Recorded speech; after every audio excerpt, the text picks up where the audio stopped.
here are 10 facts every wine lover should know about medium to full-bodied white wines like Chenin Blanc, Chardonnay, and Viognier. What is South Africa's most planted white grape?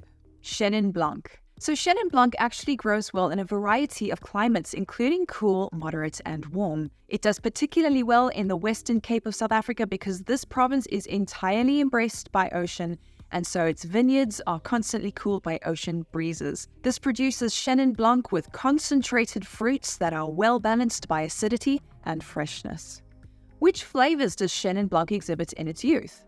So you'll get citrus and apple when the fruit is harvested early in the season or in cooler to moderate climates, and tropical and stone fruits when they're harvested later in the season or in moderate to warm climates. The more sun and heat the grapes receive and the longer they're left on the vine, the more they ripen, which heavily influences the fruit flavors and aromatics that come through on the final realized wine. Then, as Chenin Blanc develops in the bottle, you'll start getting tertiary aromas of honeycomb, beeswax, dried fruit, marzipan, and other nutty flavors.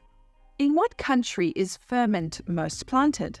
Hungary. Furmint is a white grape variety that is widely grown in the Tokaj-Hejaja wine region, as well as in Slovenia and Croatia. It's commonly used to make single varietal dry wines, as well as being the principal grape in Tokaj dessert wine. The reason Furmint is well suited to making sweet wines is because of its high acidity and susceptibility to noble rot. Acidity is important in dessert wines because it balances out the sweetness that might otherwise be overpowering. As for that gross-sounding term noble rot, well, that's caused by a fungus called botrytis that absorbs water from the grapes, concentrating the fruits and sugars in the berries, which then produce absolutely delicious sweet wine. Describe the typical profile of a cool climate Chardonnay like Chablis. Chardonnays grown in cool climates are typically light to medium-bodied, high-acidity wines with aromas and flavors of green orchid fruits like apple and pear, tart citrus notes, and stony mineral notes like river rock. Yes, this sounds like the complete opposite of the Chardonnay you may be used to, like those big, buttery, oaky Chardonnays from California, but this just highlights how important climate is in the flavor and aroma profile of the resultant wine, particularly Chardonnay, which is such a versatile grape. The cooler the climate, the more underripe and green-fruited the wine, and the warmer the climate, the riper and more tropical it will be. We're halfway there. Remember, you can keep studying more flashcards like these in the Brainscape app, which leverages spaced repetition to help you swell your wine knowledge so much faster than any other learning or wine app. Describe the typical profile of a warm climate Chardonnay. Now, these Chardonnays tend to be full-bodied, medium in acidity, and bursting with flavors and aromas of stone fruits like ripe peach and tropical fruits like pineapple. Wine producers in warm climates also like to ferment and or age these wines in oak, so you get secondary notes of caramel, spice, and vanilla coming through. Thankfully, nowadays the industry is trending away from overtly oaky, rich, and buttery Chardonnays and more to the realm of lightly or partially oaked wines, which is much more complementary of this varietal's more indigenous talents, or at least I think so. What 3 winemaking options can be deployed to add complexity to Chardonnay?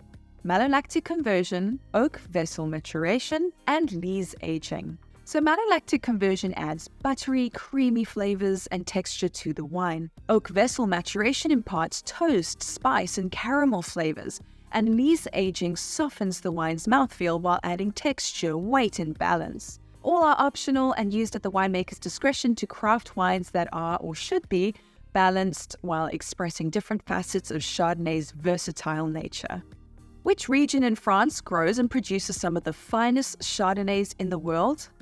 Burgundy. If a bottle of white wine says Burgundy on the label, it's almost surely a Chardonnay. A very small percentage of white Burgundy wines are made with other grape varieties like Agliote, Pinot Gris, and Pinot Blanc. Within Burgundy, you'll get a whole slew of famous appellations you'll probably recognize, like Chablis, Maconnais, and Côte d'Or, each of which produces its own unique expression of Chardonnay wine. Why is Chardonnay known as the winemaker's grape? Because it is so versatile. Chardonnay is a grape that winemakers use to demonstrate their skills in controlling malolactic conversion, lees aging, and oak aging, and how those techniques can bolster the expression of a vineyard or climate. It's a wine that can be made or wasted in the cellar, which means that it comes down to the skill and discernment of the winemaker to bring out the best in the wine. What region in the world is most famous for its Gewürztraminer?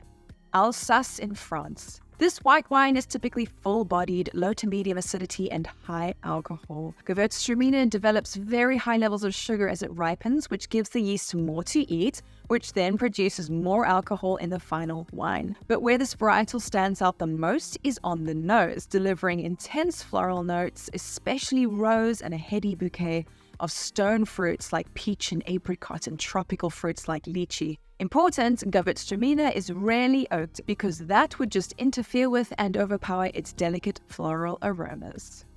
Why is Viognier often used as a blending grape with other white wines? Viognier adds beautiful floral aromas, body, and peachy notes to more neutral wines. Viognier is typically a dry, medium to full-bodied, high-alcohol white wine with aroma notes of peach or peach yogurt and floral and blossoms. Viognier can be oaked or unoaked, and if you're looking for an excellent example of this wine, Condrieu in northern Rhône, France, is known for its high-quality Viognier, which it bottles as a single varietal wine.